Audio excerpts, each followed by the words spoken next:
I stumbled upon a Reddit post the other day in a community called Deep Thoughts. The title caught my eye. The ego of modern society is destroying our youth. The post was raw, honest, and a little bit unsettling. It made me wonder.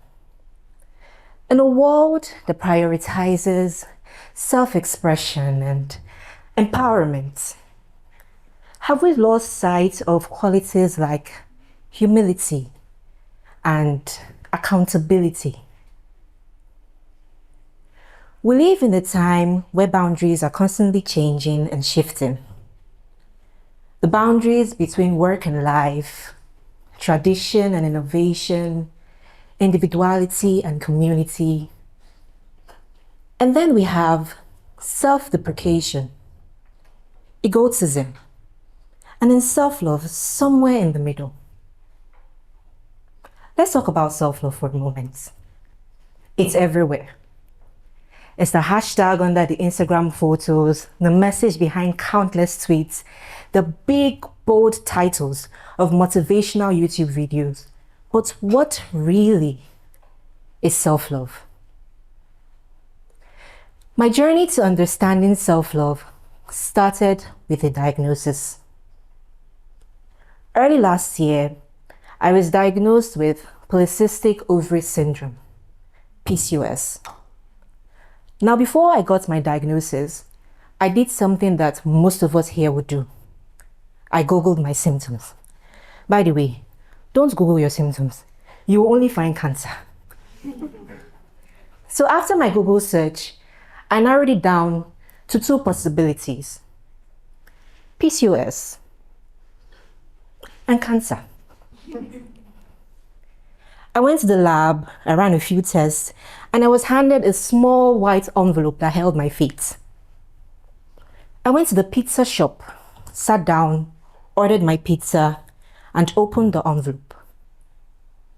It was PCOS. I knew there was no cure. I knew that 1 in 15 women had it, yet finding someone to talk to about it would be difficult.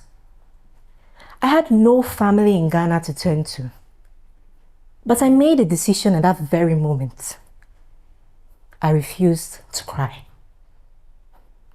I finished with my pizza.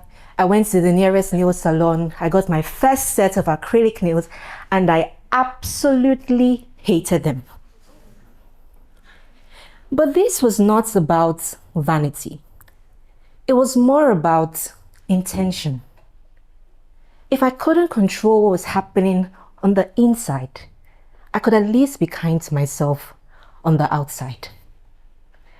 The day the doctor tried to explain my results to me, I could see from his expression that he wasn't expecting me to be so calm.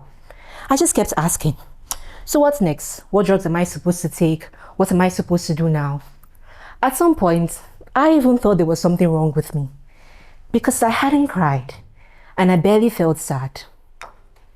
But I just knew that my body and I had a very long way to go. I'd accepted my flaws and was looking for a way forward. That is self-love. But here's the part that I did not see coming. Self-love is very tricky. It's not just about accepting yourself. It's also about constantly negotiating with yourself. And sometimes, in trying to protect yourself, you can lose sight of balance. The weight gain was fast. Too fast. PCOS had taken complete control. It made it incredibly difficult for me to lose weight while causing excessive gain. When I looked in the mirror, the person who stared back felt very unfamiliar. I tried to block out comments about my body because I knew that deep down, I was at the brink of losing the confidence that I had spent so many years trying to build. I would look at people and I would just tell myself that I didn't care what any of them thought.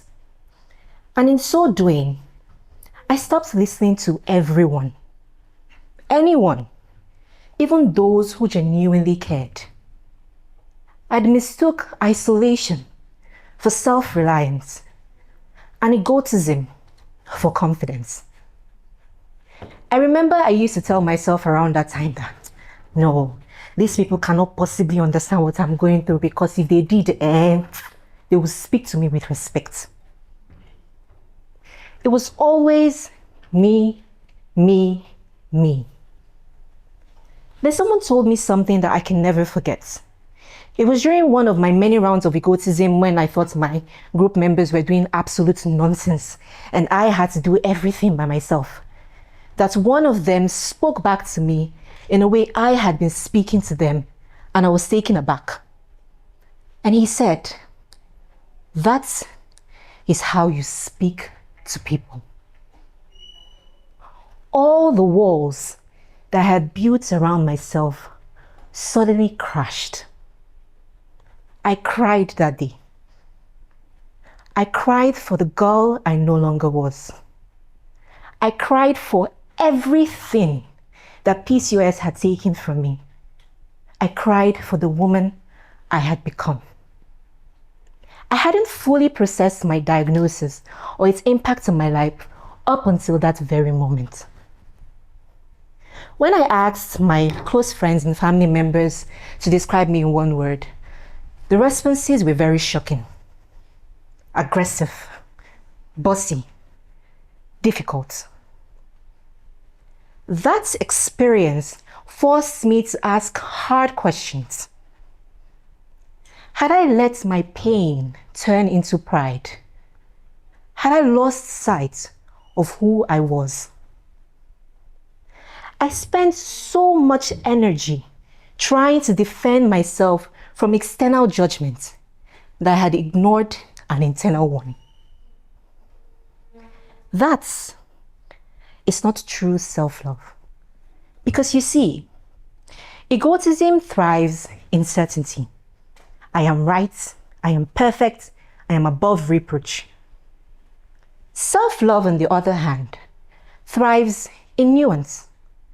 I am imperfect, but I am worthy, and I want to grow.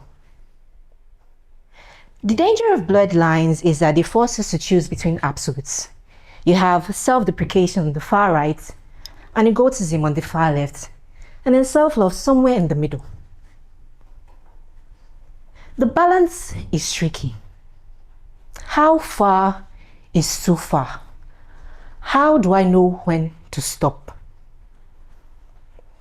At some point, in trying to work on myself, I started belittling everything I did in order to stay humble. I stopped speaking up, even though speaking was something that I absolutely loved doing. It was up until someone pointed out how quiet I had become that I realized that this was not me. I am strong-headed. I am strong-minded. And I am always looking for opportunities to speak up for myself and others. I had worked too hard to lose that. I used to be a shy and quiet kid, and then when I got to secondary school, or high school as you call it here, I forced myself to speak in front of the class. So I would stand in front of my mates, my hands shaking, my legs shaking, and I'd just be praying that the ground should open and swallow me up. But I kept at it, only to start losing all of that progress. Self-love is not about reducing yourself to please others. It's about knowing your worth, but understanding that that does not make others worthless. It's about standing firm, believing in yourself, accepting your flaws, and looking for ways to improve yourself. When was the last time you admitted you were wrong? Not to avoid conflict, but because you genuinely wanted to grow. Are your actions helping you evolve? Are they respecting the people around you? This part, self-reflection, is what makes the difference. It's what helps us get to that middle. Remember I asked, How far is too far? When do you know to stop? So you're not degrading yourself in the name of humility or being egotistic in the name of confidence. There's no perfect answer. The lines are blurred. But that's what makes life interesting. If we keep reflecting, keep growing, and keep trying to find the balance, then self-love becomes something real and not just a performance. I'm not perfect. I still stumble into egotism, especially when my health takes a toll. But I have noticed the trend, and I am making conscious efforts to avoid it. I have a solid system of amazing people around me who I trust to tell me when I've started slipping up again. Accepting that you are in the wrong is very hard, trust me. But with time, you start to appreciate it. As for self-love and I, we are best friends, I think. Maybe close. I remember I sent a voice note to a friend the other day, and it went something like this. The breeze just blew, and I smell so good. Wow. So I leave you with this. Love yourself deeply, but love yourself honestly. Never ever be afraid of constructive criticism, and always look for ways of improving yourself. I like to think of it this way. If you really love a plant, you want to see it grow and flourish, right? So tend to your garden.